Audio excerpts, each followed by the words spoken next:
For centuries, the Ottoman Empire ruled over one of the most religiously diverse populations in the world.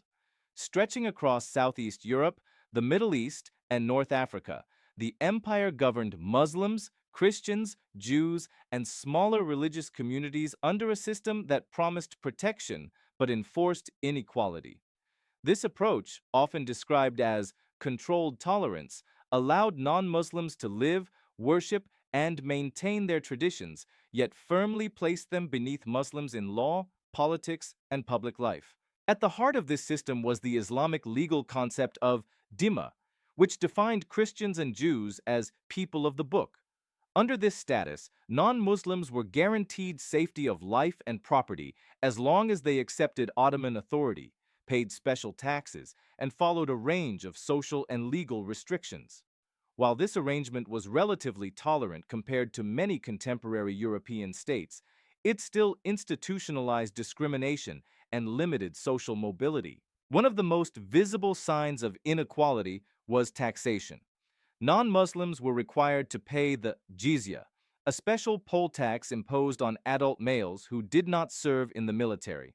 This tax symbolized submission to the Islamic State and was collected in addition to other levies. Muslims, in contrast, paid zakat and were eligible for military service, which carried both honor and access to state power. For many non-Muslims, the jizya represented a constant reminder of their subordinate position, even though it also exempted them from conscription. Dress regulations further reinforced social divisions. In different periods and regions, Christians and Jews were required to wear specific colors, styles, or accessories that distinguished them from Muslims. These rules varied over time and were not always strictly enforced, but their purpose was clear. Religious identity was to be visible in public spaces. Clothing became a tool of hierarchy, ensuring that social boundaries remained clear in marketplaces, courts, and streets. Residential separation also played a role in maintaining control. In major cities such as Istanbul, Edirne, and Salonika, non-Muslims often lived in designated quarters. These neighborhoods allowed religious communities to manage their internal affairs, schools, and places of worship, but they also limited integration. While daily contact between communities was common through trade and labor, social life remained largely segregated. This physical separation helped the state monitor minority populations while preserving Muslim dominance in urban centers. Political and military exclusion marked another major barrier. Non-Muslims were generally barred from holding high government positions or serving in the army, institutions that formed the backbone of Ottoman power. Conversion to Islam was the primary path to overcoming these restrictions.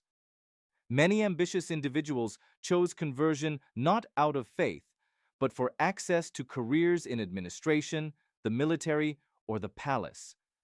Over time, this practice contributed to the gradual Islamization of certain elites while reinforcing the idea that full participation in state life required religious conformity. Despite these limitations, the Ottoman system also offered notable protections. Unlike many European states of the same era, the empire did not pursue systematic forced conversion or mass expulsion of Jews and Christians.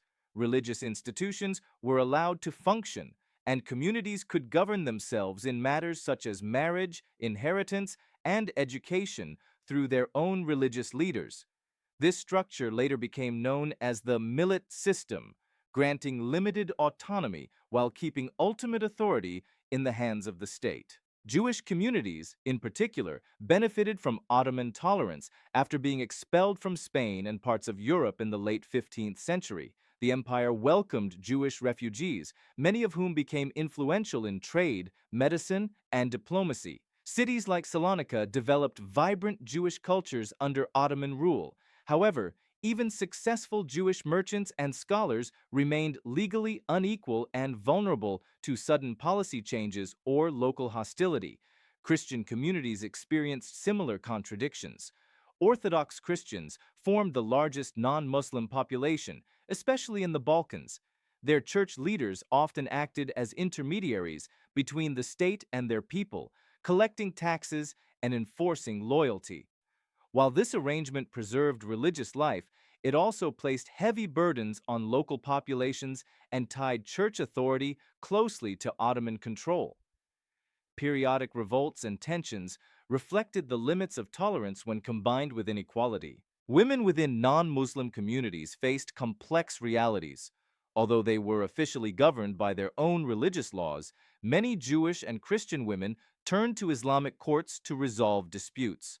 Ottoman courts were sometimes more flexible or protective in matters of property and divorce. This legal pluralism reveals that the system was not rigidly segregated and that individuals navigated multiple legal frameworks to their advantage. Over time, the balance of controlled tolerance began to erode. As European powers gained influence and nationalist movements spread in the 18th and 19th centuries, religious identity became increasingly politicized. Reforms known as the Tanzimat attempted to create legal equality for all subjects regardless of religion. These reforms abolished the jizya and promised equal citizenship, but they also angered conservative Muslims and failed to fully satisfy non-Muslims, who now expected more political representation. The collapse of the old system exposed its weaknesses. Centuries of separation and inequality had prevented the development of a shared civic identity. When the empire weakened, religious and ethnic divisions deepened, contributing to uprisings, foreign intervention, and eventual fragmentation. What had once been a functional system of control became a source of instability. In historical perspective, Ottoman tolerance was neither purely benevolent nor purely oppressive. It was a pragmatic strategy designed to rule a vast and diverse population with limited administrative resources. By allowing religious freedom while enforcing inequality, the empire maintained order for centuries. Yet the cost of this stability was the permanent classification of subjects by faith, restricting equality and long-term integration. Today, historians continue to debate the legacy of Ottoman treatment of non-Muslims. Some emphasize its relative tolerance compared to early modern Europe, while others highlight the structural discrimination embedded in law and practice. Both views reveal important truths. The Ottoman Empire offered protection without equality, coexistence without full inclusion, and peace maintained through hierarchy rather than shared citizenship. This system of controlled tolerance shaped daily life for millions and left lasting marks on the regions once under Ottoman rule. It stands as a reminder that tolerance, when paired with inequality, can preserve stability in the short term, but may limit unity and resilience in the long run.